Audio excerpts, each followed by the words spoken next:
probably a good time at this point to bring Tomas and to go through the diversity, equity, inclusion items.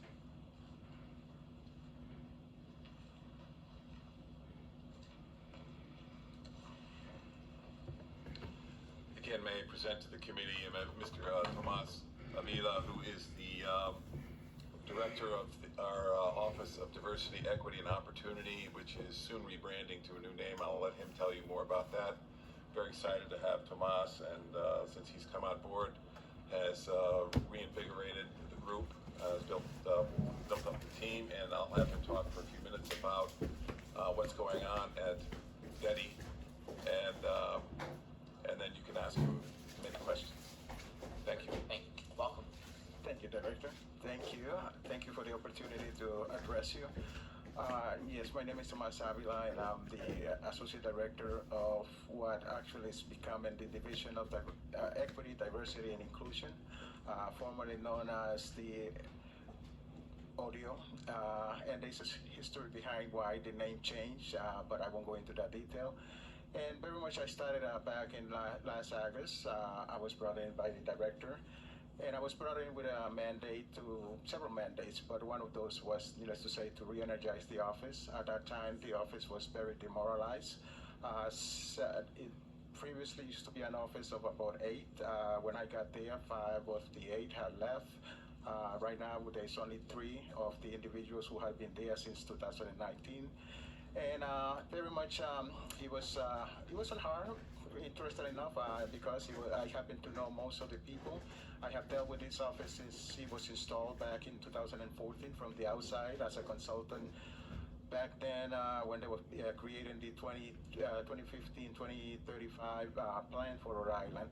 So it was easy to adapt to it because I was very familiar with the mandates and and the requirements that he has to comply with. 2 of them, of the principal one being the equal employment opportunity and the minority business enterprise. And since then, I can tell you that right now we are up to 8 employees again. Very much I have hired most of these people since August. On the 28th, we want to be interviewing the 9th individual who's going to join the office. That is going to be the EEO administrator. That position has been empty since 2019. And then next year, we have in the budget to hire another individual. So it's going to bring the full office to 10 full-time individuals. And very much it is because of the mandate that the governor gave me when he appointed me to this position, and it was to force compliance and to actually look to better the MBE program and the EEO side of things. And I can tell you that for the first time, I seen some figures, and very much it's just 1 month of January 20th to February 28th. We had a report, there was 50 projects approved across Rhode Island for a total of $17.5 million. Out of that, $2.3 million is going to the MBE program. And based on that, we are projecting that if it continues like that, we're going to end up the year with about $20 million to benefit the MBE program. That's a summary, and I'll welcome any questions that you may have. Senator Kyle. Thank you, Chairman. Thank you, Director, and welcome, Tomas, to the Finance Committee. This is a place where I ask a lot of questions about your office, and so I'm happy to have you here. So the first question I have there's on your overview is you mentioned there's going to be a 10 position filled with the next budget. What would that position be for, if you can just give Yes, that is a position that was recommended by the Disparity Study last year, and it was someone who actually is going to oversee all projects across Rhode Island, and is going to be able to visit the projects. Right now, very much we visit individuals who, the MBEs, but as far as project-wise, we don't have anyone who goes out there and makes sure that the individuals are really that. The MBEs, we know that they are being hired, but we want to make sure that they are actually in the jobs. So that is the position that is going to be filled next year. So that's great to hear. And when is going to be the change for the name officially for Division of Equity, Diversity, and Inclusion? Actually, I started a soft campaign this week through social media, putting it out there, and the goal is that by the end of this month, we should have fully changed to the name. That's great. So you talk about the Disparity Study, which I was asked for it and very grateful that we finally got it last year. Director, you were very good and transparent with this study, so thank you so much for that. Within the study, there were a series of recommendations that we review, and one of the things that I have been constantly disappointed with is with the compliance of the MBWBE program and with the wave of the emergency powers under the previous administration of the policy of the 10%. So that being said, I wanted to ask about the non-compliance, and what it came out of the disparity study was that it would be good for the state to give sanctions to the companies that doesn't comply with at least the 10% MBWBE in the projects, right? I wanted to ask, is there any report that you could provide the committee for what, since we have that study, what are the companies that have been sanctioned, and if we have that, or how we have any companies that have been sanctioned for non-compliance of their requirements? Well, I will delegate the rest of the answer for the director, because according to legislation, he is responsible. But I can tell you that as far as the study is concerned, and I'm very familiar with it, there were 21 recommendations that the study made, and a lot of them actually were recommendations that we were already doing by legislation. So it was more of I don't want to call it a mistake, but then not knowing that we were doing it already. So I can tell you that out of the 21 recommendations, 6 of them, very much we don't need to do anything because we're already doing it by legislation. And then the other 15 very much besides the separation of the MBWB recommendation, are more that are going to require some regulation changes. So that's what we are waiting for. But very much, again, the recommendations that were made are right on target. All I'm going to say about the penalties is that from what I have heard in the past, without actually a disparity study, it was almost impossible to enforce it. But it is in the legislation. That's why I'm asking now, because we know we need to enforce it because we have a disparity study. So since we received the disparity study, have done any penalties to business that had been non-compliant with NPWBEs? I just want to say, in that regard, as I mentioned, when I came in last August, very much from that, there's only 3 employees right now. So I was consumed with hiring people. You know that in order to enforce compliance, you must have personnel. So it was very difficult to, we enforce participation as the law called for the 10%. But as far as other administrative, such as penalties, I can assure you from my part and the office, we really haven't done that, because it's not until now that I have a full personnel that eventually we can do a lot of things that are such as the mandates from the disparity study. So are we planning to start giving sanctions to the non-compliant businesses? It's been way overdue. You know that there's businesses that have been felt short, and it's an inequity in the state for the state contracts that we do know kind of enforce this compliance. So Yes. Are we planning to do that? And if we are, what is the timeline for that based on? So what I am, so we are in the process of engaging with a new, the implementation of a new purchasing system, which will enable us to gain better insight as to who we're doing business with in more detail. Because right now, to assess compliance with these requirements requires a manual process. And as Tomas has pointed out, manpower was an issue on that score. I can't give you a precise timeline in terms of when we will be able to enforce sanctions, but I can tell you that with the additional manpower and womanpower, that with the additional system, when it comes online, which is expected sometime next year, that we would have the capability to do that. All right, I'm a little disappointed to hear. I understand the human capacity, but I would hope that we get a target line for, like a timeline for these to get accomplished, just because it's been way overdue, and we have to send a message that this can no longer happen. So I want to make sure that is a priority. I understand we could work offline on that after, but I want to make sure that But what I want to be able to do, excuse me, Senator, what I want to be able to do is to demonstrate with data increase.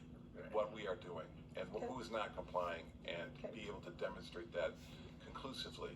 Because otherwise, we're going to be in a position where we're enforcing selectively because we don't have enough manpower to enforce uniformly.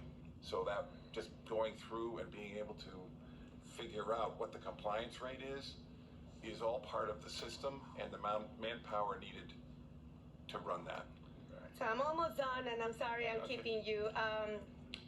Procurement, right? Yes. How are we making sure that there is equity in the procurement processes that we are having, and how are we making sure that we are reaching to, or making sure that the minority women-owned business are able to find out about these state contracts? So as Tomas can attest, when he came on board, he reactivated the advisory council on minority business participation. We also are having, with respect to so that council is involved in networking and making sure that there are businesses that know that the opportunities are out there and exist. And in addition to that, Purchases held a training seminar for state employees who are responsible for procurement on how to become more inclusive and comply with the rules. So this was a formal training program that was run last year, and we expect to run it again this year. Can I invite you to attend? I'd love to. I'd love to. And are you, with that training, are you involved in the schools, right? Is involved in that, or is that separate? Were RIDE represented at that training session we have, Tomas? No, it was just the purchasing. So I would suggest, if I can, that I think the schools need to be included in this procurement process, because with the school construction, and especially with what we want to do with the NEST bond, there's going to be opportunities for a lot of projects within the school districts, and so I think it's important that I can talk to that. Okay. As far as school is concerned, last August when I came, actually RIDE became my first target, and it was because I was aware that they were investing $1.2 billion back in 2018. And when I heard that, a simple calculation was, 10% of that will be a good income for the. So I had a meeting actually 5 days after I started last year with RIDE, and it was about the enforcement of the 10%. And actually at that time they were not enforcing. I can assure you, by the time I left, they actually had changed the rules, and not only changed the rules to say that they were going to agree, but now the enforcement of the 10% is part of all documentations regarding school constructions that any community is doing. At that time, they informed me that they were negotiating $1.3 billion with 21 communities, which will start around May, and all of that is going to be enforced at 10% by RIDE and by us. From that also, what it came actually was from that discussion and that agreement was that starting this year, some of the projects that RIDE is going to do is instead of 10%, it's going to be 15%, and it's part of the initiative of actually not only enforcing but increasing participation and increasing income to the communities. I just had a meeting Tuesday with RAI because we are in constant communication. So come May, they're going to be announcing some of the projects that are going to be happening, and they have invited me to be part of it. So as far as RAI is concerned, I can tell you. And the last thing I say about RAI, so from this conversation and this agreement that we came, actually, then they did some deeper search within themselves, and they came out with the conclusion that they realized that they were only enforcing the 10% in the construction side of things. Well, effective this year, they applying the 10% and eventual 15% to everything, both construction and everything else. Wednesday, I had a meeting again with RAI and the superintendent of Lincoln, and they are going to be building a sports center in the complex. The meeting was because they want to be proactive and want to make sure that we have MBE-WBE participation, but also they informed me that at that meeting that actually that's going to be the first project that is going to be vetted at 15% participation, and so things are improving and are going to keep improving as we move forward.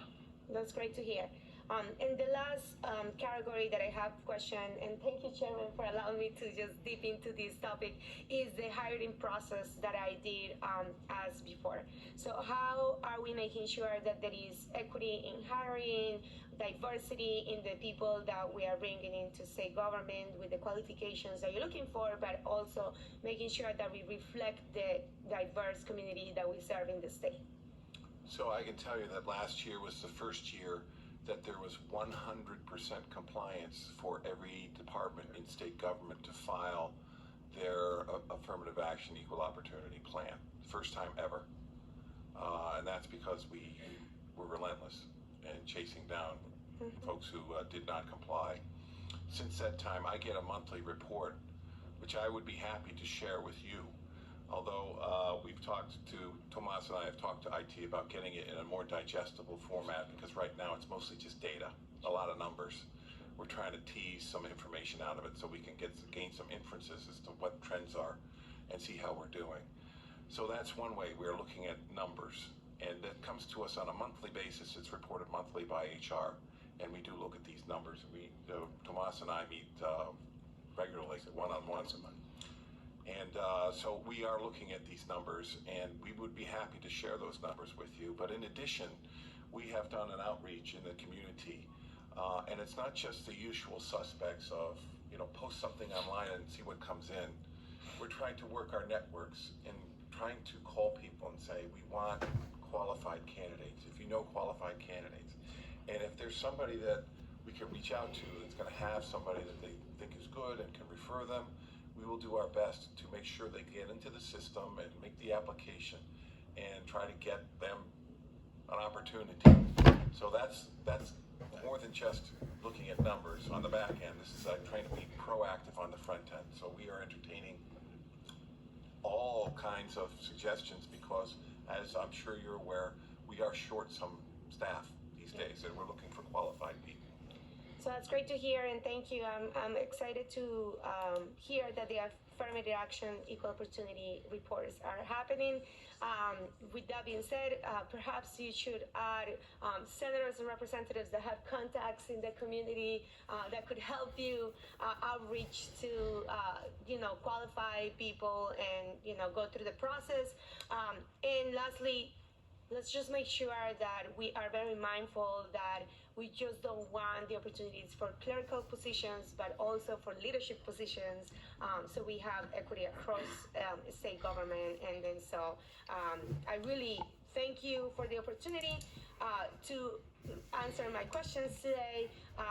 One last thing for Mr. Avila, I know that we're working with the administration on the legislation that I submitted for the separation of MBE, WBE, just to make sure that we increase on those numbers. We know that there is a problem when we have them together, and then unfortunately with the woman business enterprise, most of the companies that go through women most likely sometimes go to white women and not so much to a minority woman, which the numbers are not quite accurate when we look at the data. So that's the reason why I'm pushing on that recommendation and legislation. I'm looking forward to working with the administration to just get an understanding, a meeting, and I know we have a meeting coming up, so I just wanted to make sure that you know that I'm looking forward to work collaboratively on that. Thank you. So thank you, Chairman. Thank you, Senator. Senator Costa. Thank you, Mr. Chairman. Thank you to my colleague, Senator Connell, man. I love reminding people that the greatest beneficiaries of affirmative action are white women. Let me just say, I'm also a freshman, like Senator Zurier, and an observation, Mr. Thorson. Thank you for your 100% compliance this past year. In my short time in this building, I've seen the way people look at Mr. Dion when they're talking about spending money. And I think every single agency and department in the state should be looking at you that same way. And there are a few people who I have the level of respect and reverence to in this state as Mr. Avila, and El Profe is the person for this job. But there is no way that he has the capacity to do with every single agency and department what he just did with RIDE. It just doesn't make sense. No one has that kind of time. But every department and agency should be afraid of spending a single dollar or signing a contract and not being in compliance with this law or mandate. And I think that's the way we need to move going forward. There's no SFRF dollar that's going to be spent without the person looking over their shoulder, making sure they have Mr. Dion's approval. And I think that's a good thing. We should have that level of, in some ways, maybe carefulness, right? And I hope that you can do the same thing with this initiative that my colleague keeps pushing, because it's, as you said, it wasn't working, man. And we got to do something different. And a team of 10 people is not going to make it happen, right? You don't get $1 if you're breaking the law. And we should make that clear. And this whole thing about kind of selective enforcement, you just mad you got caught, right? That's actually not an excuse for me. If 2 people break the law and one of them got caught, they can't turn around and be like, well, look at this person over here, right? If it doesn't work in court, it shouldn't work, especially with our money in government. But appreciate y'all, and Profe, thank you very much, man. And I want to speak to that, and I actually want to share with you that last August, when I came into DOA, I came in on a Monday, and by Friday, the director and the governor called a meeting at his office, and there was the head of HR and purchases, and the message was very clear. Was that things had changed. The diversity and equity and inclusion is real, and such is the MBE participation. And I share that with you because I have seen the difference as the months have moved towards. I'll give you an example of DEM. I have heard so many stories about DEM for years, even before I was here. And when I came in, I heard it from the office. And so we had a conversation back in September, and I was very clear. I said, hey, this is what I heard, and how do we change that? Well, I can report to you today that since November, we've been meeting every 2 months. We just had our last meeting on Wednesday, and it is because they've gone from very much what DEM has been to an equitable DEM. They have a full committee, they have put a full committee, and it's looking at equitable participation, hiring, so they are looking at everything regarding DEM. They just had approved their equity program, I think yesterday by the Senate, and all of that is a shifting that has taken place. And the way I explain it is that, you know how it is, if the head of anything doesn't say anything, then it's like, okay, we're gonna do whatever we want. But I can tell you that from that meeting and that message that both the director and the governor sent, things are changing, and I'm seeing the same thing in other departments. As a matter of fact, I was so busy with the MBE program that this year, the first 2 quarters, is completely about diversity and inclusion. And actually, I am already meeting with different department heads, and I can also share with you that as I have mentioned to some of my partners, I'm starting to see a consciousness of needing to change. So that's going to make it even easier to evolve this, equity and participation into the future. Thanks, Senator Palmer. Thank you, Chairman. Director Avila, the director, I assume. Did you say it was going to be the Office of Equity, Diversity, and Inclusion? Or? Yes. So I've been in the corporate world for a while, and the traditional mnemonic is DEI. Why are we changing in Rhode Island to say EDI when I don't know anyone else in? So companies are hundreds and hundreds of thousands of people. It's DEI. Why are we Rhode Island changing it? Why the change? Why are we why are we changing the name from to? It's good to change the name. That's fine. Why are we not sticking with the vernacular that everybody knows instead of something different? Well, part of the reason is that the connotation that the name, the previous acronym had. Forget about the phrase. I'm glad, but EDI, but I think it should be DEI. Everybody's DEI. Why is Rhode Island going EDI instead of DEI? Everybody is DE and I. Everybody. And actually, that's a very good question. That's part of the reason as far as the change, and thank you for the clarification. So if I could have changed the name back since I came in because it was already in play, but I decided to wait and do some more research before I actually did the change. And as I explained to the director in one of our meetings, I came to the conclusion that Rhode Island was the only state that I could see that they don't include the inclusion part of it. Instead, it went to opportunities. So it was, but that is part of it. Actually, the only difference is that we added the division. No, sorry. I'm not clear. Let me be more specific. And I did a search. Been trying to do a search on it. I believe in the DEI mnemonic, the acronym, diversity, equity, and inclusion. How we ever got the original one of ODEL, I don't know. We did, and I was here when we passed it. Okay, ODEL, whatever it is, it's on the song or whatever. My concern is, and I've not found one yet, maybe I've not looked hard enough, nobody has a program of equity, diversity, and inclusion. Everybody is diversity, equity, and inclusion. Why are we, what do we, Rhode Island, know better than everybody else to call it EDI instead of DEI? That's all. Well, and actually, it is because equity has become the principle of the office, and needless to say, based on the changes that have taken place during the last 18 months. Okay, I'll just leave it there. I'm not gonna. I still don't know why we in Rhode Island know better than everybody else. Put that aside for a second. We focus a lot on diversity of ethnicity. We don't ever hear, and if I look at employment and unemployed folks with disabilities, if I look at I'll send you some articles to look at. Folks, neurotypical folks have an employment rate of here. Folks with intellectual development disabilities have an employment rate of half of that. We no mention tonight of anybody with disabilities. I'm not sure there's anybody in the office on disabilities. And so as we look at that going forward, I'm not saying we need to create a law about it. That shouldn't be there. We should just be thinking of everything we do. We shouldn't have to have laws for any of this. It should just be, hopefully it'll be common knowledge and just a common practice of how do we ensure we are diverse. Until we get there, we need them, absolutely. But how do we, if we're here a year from now, you come back, how will we know?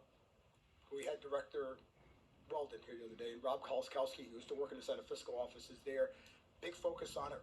Director Weldon in real jobs, real pathways, a lot of work happening with folks with intellectual development disabilities. How do we ensure that is part of your radar and a part of state government as we hire the thousands of people that we do? Well, so actually, interesting enough, the governor's office of disabilities is using one of our cubicles at this moment. So we do have daily conversations, and actually I have had conversations with them in a regular basis. and actually we have agreed to partner even more into the future. So as far as that part is concerned, let me say this, and I understand your question. The way I describe myself is a person who happened to be born to a very diverse family, and so diversity has been part of my whole life because I had to deal with it.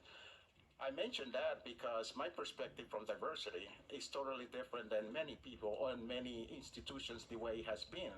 I look at diversity, for instance, you mentioned ethnicity. Ethnicity means the same to me as race, disabilities, or any other diversity.